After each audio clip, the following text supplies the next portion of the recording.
Hello students, welcome to our economics class. In this video, we talk about micro and macroeconomics. 12th की हमारी जो books है वो भी दो भागों में बटी हुई है. एक का नाम है माइक्रो इकोनॉमिक्स और दूसरी जो बुक चलेगी वो है आपकी मैक्रो इकोनॉमिक्स. अब तक आपके पास जो प्रीवियस दो वीडियो आए थे इसके अंदर हमने हमारे सब्जेक्ट से संबंधित जनरल चर्चाएं की थी, लेकिन वो भी हमारे कोर्स की विषय वस्तु है. आज के वीडियो के अंदर हम पढ़ेंगे माइक्रो इकोनॉमिक्स और मैक्रो इकोनॉमिक्स होता क्या. देखिए, हम अपने सब्जेक्ट का डेफिनेशन और मीनिंग पढ़ चुके हैं और स्पष्ट हो चुका है कि जितनी भी मनी से रिलेटेड बातें हैं वे सभी फैक्ट्स जो धन से रिलेटेड है या जो हमारे वेलफेयर को इम्प्रूव करते हैं उनसे रिलेटेड जितने बातें होती हैं उन सबको हम किसमें पढ़ते हैं, इकोनॉमिक्स में. एक इकोनॉमिस्ट है जिनका नाम है रेगनर फ्रिश. रेगनर फ्रिश ने हमारे सब्जेक्ट को अध्ययन की सुविधा की दृष्टि से दो भागों में बांट दिया. 1933 में रेगनर फ्रिश ने इकोनॉमिक्स को दो ब्रांचों में बांट दिया. एक का नाम रखा उन्होंने माइक्रो इकोनॉमिक्स और दूसरे का रखा उन्होंने मैक्रो इकोनॉमिक्स. हमारी बुक्स भी वही इन्हीं दोनों नामों पर आधारित है. माइक्रो इकोनॉमिक्स बुक चलेगी हमारी, दूसरी जो है मैक्रो इकोनॉमिक्स. माइक्रो इकोनॉमिक्स की यदि अपन बात करें तो माइक्रो का मतलब होता है सूक्ष्म, छोटा. आपने माइक्रोस्कोप का नाम सुना होगा, सूक्ष्मदर्शी यंत्र कहते हैं जिसे हम. तो माइक्रो का मतलब क्या है, सूक्ष्म या छोटा. तो जितनी भी छोटी इकोनॉमिक इकाइयां होती है उसको हम किसमें पढ़ते हैं, माइक्रो इकोनॉमिक्स. अब प्रश्न उठता है छोटी इकोनॉमिक्स यूनिट जो है वो कौन सी होगी, छोटी इकोनॉमिक यूनिट कौन सी होगी. तो ये प्रश्न उठता है. हम पहले बता चुके हैं कि इकोनॉमिक्स के अंदर हमारा जो स्कोप है वो किन बातों पर टिका हुआ है, कंजप्शन, प्रोडक्शन, जो हमारा डिस्ट्रीब्यूशन है उस पर. इसके अलावा हम इसमें एक्सचेंज कैसे होते हैं, एक्सचेंज रेट कैसे चलती है, उन सब के बारे में भी पढ़ते हैं. तो माइक्रो इकोनॉमिक्स की जो थ्योरी है, जो माइक्रो इकोनॉमिक्स की पढ़ने की विषय वस्तु है वो किस पर टिकी हुई है, छोटी आर्थिक इकाइयों पर. अब छोटी आर्थिक इकाइयां किसे कहेंगे, जैसे अगर हम एक व्यक्ति के कंजप्शन के बारे में पढ़ते हैं, यदि हम एक कंज्यूमर के बारे में अध्ययन कर रहे हैं कि वो किन चीजों का उपभोग करता है, उसके द्वारा कितनी डिमांड की गई, उसके द्वारा कितनी ऐसे ही यदि प्रोड्यूसर है तो उसके द्वारा कितनी सप्लाई की गई. तो इंडिविजुअल रूप में यदि हम कंजप्शन, प्रोडक्शन या हम यूँ कहें कि साधनों की जो कीमत है, विभिन्न जो प्रोडक्शन के फैक्टर है उनकी प्राइस का डिस्ट्रीब्यूशन वापस कैसे होगा कुल उत्पादन में से या टोटल में से हम उनको कितना हिस्सा देंगे, वो सब हम चीजें किसमें पढ़ते हैं, माइक्रो इकोनॉमिक्स में.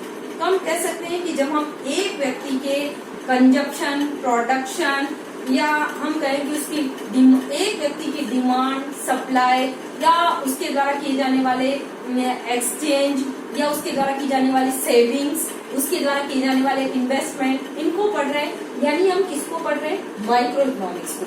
क्लियर हो गया होगा आपको. बाजार में वैसे तो केवल एक उपभोक्ता नहीं होता है ना. हम मार्केट जाते हैं वहाँ बहुत सारे कंज्यूमर होते हैं, बहुत सारे प्रोड्यूसर होते हैं, बहुत सारे व्यक्ति होते हैं जो सेविंग करते हैं, बहुत सारे व्यक्ति इन्वेस्टमेंट करते हैं. अर्थव्यवस्था एक व्यक्ति से नहीं चलती. लेकिन जब हम इंडिविजुअल रूप में किसी का पढ़ रहे हैं कि उसके द्वारा कंजप्शन कितना है, प्रोडक्शन कितना है, या उसके द्वारा कितनी सेविंग्स की गई, उसके द्वारा कितने इन्वेस्टमेंट किए गए, अर्थव्यवस्था में एक व्यक्ति की डिमांड कितनी रही, किसी एक वस्तु विशेष की जो प्राइस है उसको कैसे हमने निर्धारित किया है, तो उसको हम किसमें पढ़ेंगे, माइक्रो इकोनॉमिक्स. तो माइक्रो इकोनॉमिक्स में छोटी आर्थिक इकाइयों का अध्ययन किया जाता है और जितने भी प्रोडक्शन के फैक्टर्स हैं उनकी प्राइस कैसे निर्धारित होती है, कैसे डिसाइड होती है, उसको भी हम किसमें पढ़ते हैं, माइक्रो इकोनॉमिक्स के अंदर. तो माइक्रो इकोनॉमिक्स को हम और किस नाम से जानते हैं, प्राइस थ्योरी के नाम से भी जाना जाता है. कीमत निर्धारण सिद्धांतों का अध्ययन इसी माइक्रो इकोनॉमिक्स में किया जाता है. इसको हम प्राइस थ्योरी भी कहते हैं, माइक्रो इकोनॉमिक्स को ही. अब माइक्रो इकोनॉमिक्स से बिल्कुल उल्टा है मैक्रो इकोनॉमिक्स. मैक्रो का मतलब होता है व्यापक, विशाल, विस्तृत. तो इसमें पढ़ते हैं छोटी आर्थिक इकाइयां और उनके नाम भी हमने अभी आपको बताए. छोटी आर्थिक इकाइयां यानी स्मॉल इकोनॉमिक्स जो यूनिट है वो कौन सी होगी? जैसे एक प्रोड्यूसर है, एक कंज्यूमर है, एक व्यक्ति की डिमांड पढ़ रहे हैं, एक व्यक्ति की सप्लाई पढ़ रहे हैं, वो सब छोटी आर्थिक इकाइयां होंगी। लेकिन हमारी जो इकोनॉमी है वो तो सारे ही उपभोक्ताओं, सारे ही जो प्रोड्यूसर करता है उन सबसे मिलकर बनी है, उसमें कोई एक व्यक्ति नहीं होता। तो जब हम हमारी इकोनॉमी का टोटल रूप में अध्ययन करते हैं, जब हम पढ़ते हैं कि हमारी इकोनॉमी में टोटल डिमांड कितनी रही, टोटल सप्लाई कितनी आई, टोटल जो हमारे देश की नेशनल इनकम है वो कितनी है, उनसे रिलेटेड जितने भी कॉन्सेप्ट है, या हम कहें कि हमारे देश का विदेशी व्यापार, क्योंकि देश का विदेशी व्यापार भी एक व्यक्ति से रिलेटेड नहीं होता। तो जितनी भी अर्थव्यवस्था के अंदर टोटल या एवरेज से रिलेटेड बातें हैं वो सब किसमें पढ़ी जाएगी? मैक्रो इकोनॉमिक्स में। ध्यान की जो ये शाखाएं इकोनॉमिक्स की वो किसके द्वारा प्रतिपादित की गई? सबसे पहले रेगनर फिश ने प्रतिपादित किया। माइक्रो और मैक्रो में बांटा। माइक्रो मतलब सूक्ष्म या छोटा, मैक्रो मतलब विशाल या बड़ा। जब हम बड़ी आर्थिक इकाइयों को, बड़ी आर्थिक इकाइयां यानी जो भी इसकी टोटल है, माइक्रो इकोनॉमिक्स की इंडिविजुअल रूप में जो भी इकाइयां हैं उनका यदि हम टोटल, योग, कुल, एवरेज जो भी पढ़ते हैं वो सब किसमें पढ़ते हैं? मैक्रो इकोनॉमिक्स के अंदर। मैक्रो इकोनॉमिक्स में अब टोटल से रिलेटेड बातें आ रही है, तो किसी एक कमोडिटी की कीमत कैसे निर्धारित होगी वो इसमें नहीं पढ़ा जाएगा। इसमें जनरल प्राइस क्या है? जनरल प्राइस यानी हम कहते हैं महंगाई बढ़ रही है तो हम इसके अंदर सारी वस्तुओं की कीमत के आधार पर निर्धारित करते हैं कि भाई हमारी जो प्राइसेस है वो इंक्रीज होती जा रही है। किस आधार पर करते हैं? सारी वस्तुओं की कीमतों को देखकर। तो मैक्रो इकोनॉमिक्स के अंदर हम अर्थव्यवस्था के जितने भी टोटल्स हैं, उनकी एवरेजेस है, उनके विषय में पढ़ेंगे कि अर्थव्यवस्था के अंदर टोटल इन्वेस्टमेंट कितने हुए, टोटल सेविंग्स कितनी रही, टोटल जो कंजप्शन है वो कितना हुआ, टोटल किसी वस्तु का प्रोडक्शन कितना हुआ। तो इसका संबंध किससे है? टोटल एंड एवरेज से। इसका संबंध है इंडिविजुअल यूनिट से, एक व्यक्ति का उत्पादन, उपभोग, विनिमय, वितरण और राजस्व। लेकिन इसका संबंध किससे? टोटल एंड एवरेज से। कुल और योग या औसत को पढ़ते हैं, क्योंकि अर्थव्यवस्था में तो बहुत सारे उपभोक्ता हैं, बहुत सारे प्रोडक्शन करता है, तो उनके द्वारा कुल उत्पादन, कुल उपभोग, कुल विनियोग कितना किया गया वो सब किसमें पढ़ा जाएगा? मैक्रो इकोनॉमिक्स में। तो इसको हम इनकम एंड एम्प्लॉयमेंट थ्योरी के नाम से भी जानते हैं। मैक्रो इकोनॉमिक्स का दूसरा नाम क्या है? Income and employment theory. अब देखिए हम पढ़ेंगे, ये आपको अर्थ स्पष्ट हो गया होगा, इनका मीनिंग्स क्या है शॉर्ट में। Vital components of micro economics and vital components of macro economics के अलग अलग कौन कौन से सिद्धांत इसमें पढ़े जाते हैं। नेक्स्ट हमारा टॉपिक वही रहेगा। अभी तक जो बताया उसमें क्लियर है। रेगनर फिश ने हमारे इकोनॉमिक्स को दो शाखाओं में बांट रखा है, एक माइक्रो है एंड मैक्रो। माइक्रो में हम स्मॉल जो इकोनॉमिक की यूनिट है उसको पढ़ते हैं। इंडिविजुअल रूप में हम पढ़ते हैं कि कंजप्शन कैसा रहा, प्रोडक्शन कैसा रहा। मैक्रो इकोनॉमिक्स विशाल, कुल, टोटल या हम कह सकते हैं एवरेजों से रिलेटेड है, तो इसके अंदर हम एग्रीगेट डिमांड, एग्रीगेट सप्लाई, इनसे रिलेटेड जितनी भी थ्योरी आएगी उसको हम मैक्रो इकोनॉमिक्स के अंदर पढ़ते हैं, और इसका दूसरा नाम है इनकम एंड एम्प्लॉयमेंट थ्योरी। अब हम पढ़ लें माइक्रो इकोनॉमिक्स के वाइटल कंपोनेंट्स कौन से हैं।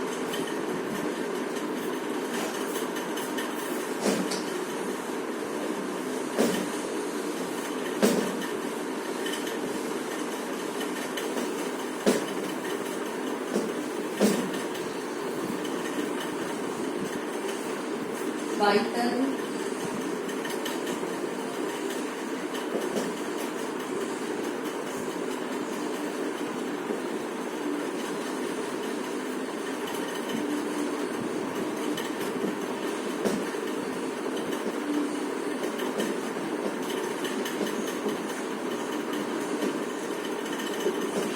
Vital components of micro economics. उसमें पहला नंबर यदि हम देखें तो थ्योरी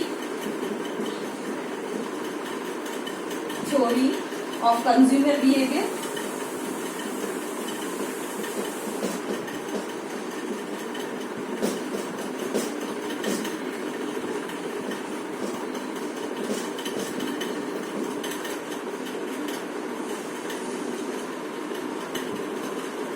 और theory of demand.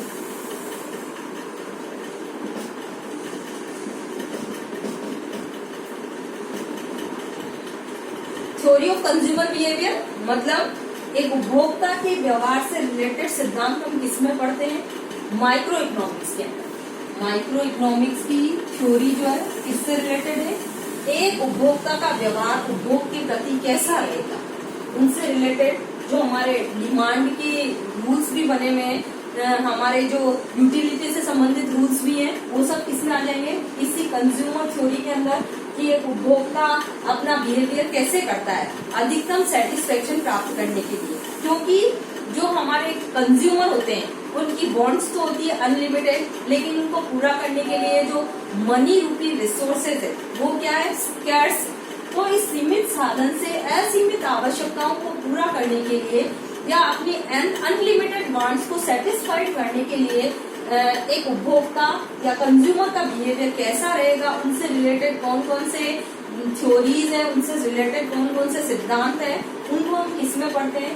Micro economics के अंदर। अब इन सिद्धांतों के अध्ययन द्वारा ही एक उपभोक्ता अधिकतम सेटिस्फेक्शन प्राप्त करने का प्रयास करता है। हम यूँ कहते हैं कि वो कम खर्च में अधिक से अधिक संतुष्टि लेने का प्रयास करता है। डिमांड से रिलेटेड जितनी थ्योरी है, सप्लाई से रिलेटेड जितनी बातें, वो सब भी किसमें आ जाएगी? इसी के अंदर आएगी। नेक्स्ट जो है theory of producer behaviour. Theory of producer behaviour.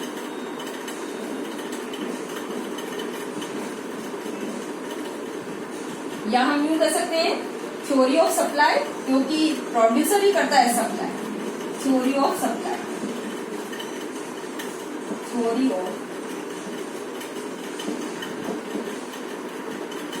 Second हम कह रहे हैं थ्योरी ऑफ प्रोड्यूसर बिहेवियर, यानी एक प्रोड्यूसर का बिहेवियर कैसा रहेगा। अब वो अपना बिहेवियर किसके प्रति दिखाएगा? प्रोडक्शन के प्रति दिखाएगा ना। प्रोड्यूसर का काम ही क्या होता है? प्रोडक्शन करना। और प्रोडक्शन किसको कहते हैं? रॉ मटेरियल को यूजफुल थिंग में परिवर्तित करने की क्रिया क्या कहलाती है? प्रोडक्शन। और प्रोडक्शन करने वाले को हम क्या कहते हैं? प्रोड्यूसर। अब प्रोड्यूसर का बिहेवियर क्या होता है? प्रोड्यूसर क्या चाहता है?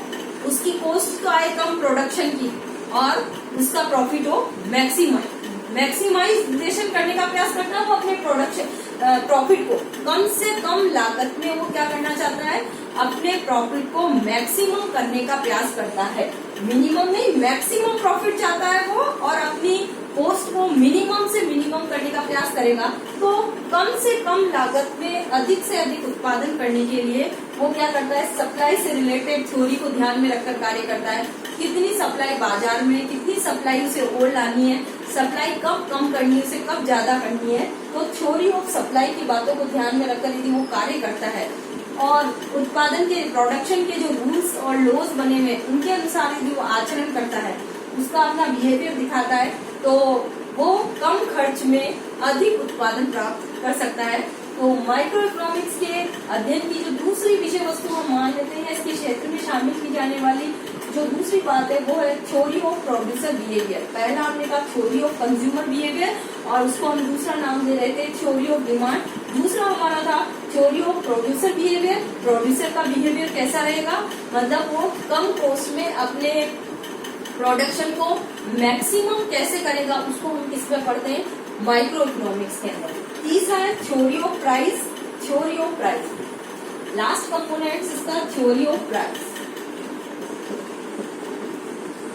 थ्योरी ऑफ प्राइस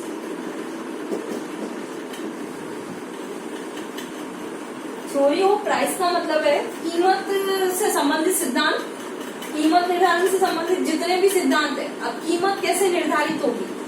अब कीमत जैसे वस्तु की, हम कहते हैं विभिन्न वस्तुओं की कीमत, हम मार्केट जाते हैं, बहुत सारी कमोडिटीज खरीद कर हम लाते भी हैं, तो उनकी प्राइस कैसे निश्चित होती है, उनकी प्राइस को कौन डिटरमाइन करता है, वो सब किसमें पढ़ते हैं हम? माइक्रो इकोनॉमिक्स के अंदर। तो उत्पादन में भी हम कहें जैसे प्रोड्यूसर क्या करता है? प्रोडक्शन करता है।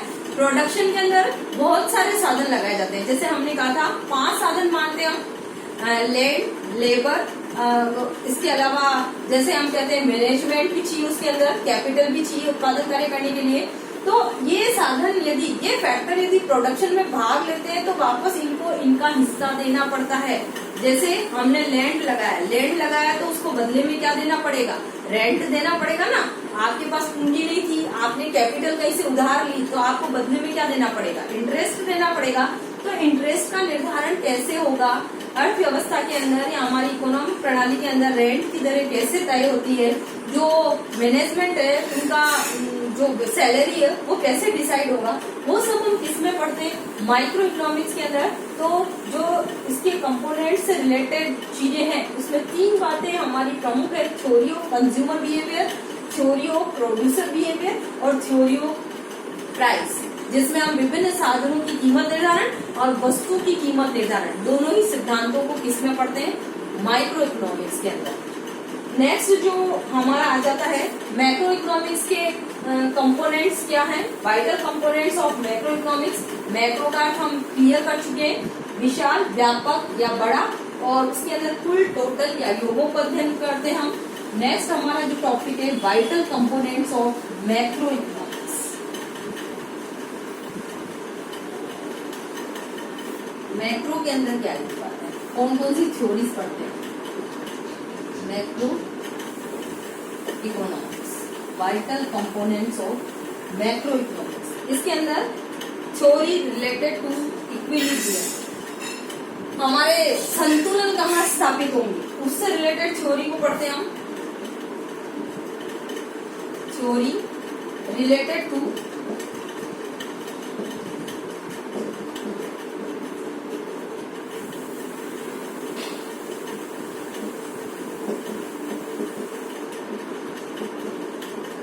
Equilibrium in the economy.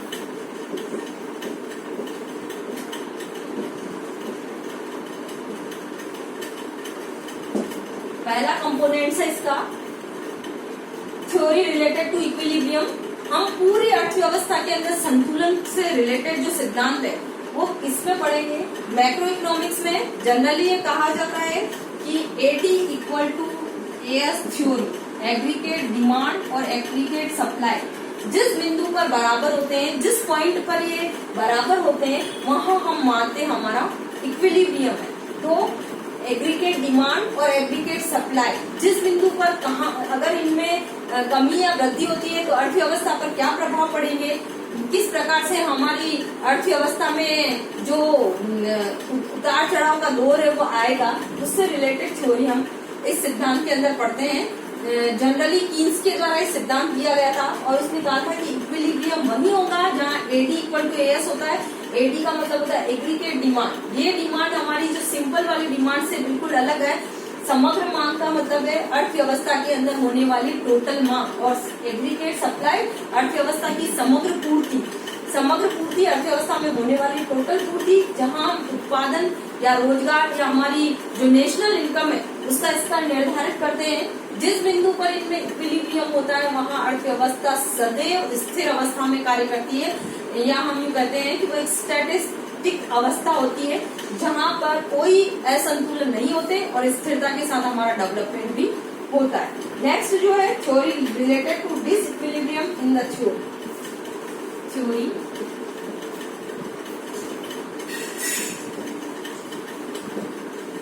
related to disequilibrium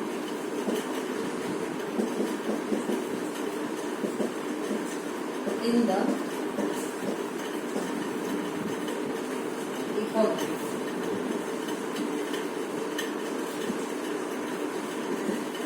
disequilibrium के अंदर क्या होगा, ये क्या मापदंड मापता है, it examines the confluence when AD is greater than AS and AD is less than AS। ये जो डिसइक्विलिब्रियम है इसके अंदर पढ़ते हैं कि AD ग्रेटर होती है AS से तो क्या होगा, और AD लेस है AS से तो क्या होगा। इससे रिलेटेड सिद्धांत है, इसको पढ़ते हैं डिसइक्विलिब्रियम। इक्विलिब्रियम में तो एडी इक्वल टू हमेशा एस होगा, मतलब एग्रीगेट डिमांड एग्रीगेट सप्लाई के बराबर होगी। इनसे रिलेटेड जो थ्योरी हो हमारी बुक में हमको बहुत आगे विस्तृत रूप में हम पढ़ेंगे, लेकिन यहाँ हम केवल यही कहेंगे इक्विलिब्रियम वहां होगा जहाँ एडी इक्वल टू एस होता है, तो उससे रिलेटेड सिद्धांत कौन से। डिसइक्विलिब्रियम में हम पढ़ते हैं कि अगर एडी ग्रेटर हो जाती है, मतलब एग्रीगेट डिमांड यदि एग्रीगेट सप्लाई से अधिक हो जाती है तो क्या होगा अर्थव्यवस्था में, और एडी लेस देन एस हो जाती है तो हमारी इकोनॉमिक प्रणाली कैसे प्रभावित होगी, और वापस इनको संतुलन में लाने के लिए हमको क्या करना होगा। डिसइक्विलिब्रियम में ये बातें होगी, एडी कभी ग्रेटर हो सकती है एस से और लेस भी हो सकती है, तो उस समय अर्थव्यवस्था में क्या क्या सिचुएशंस दिखाई देती है। उसके बाद में तीसरा पढ़ते हैं हम theory related to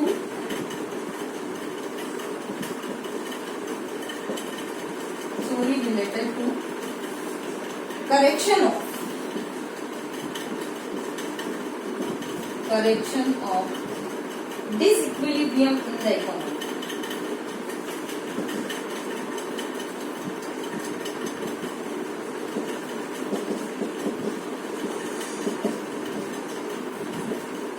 in the economy.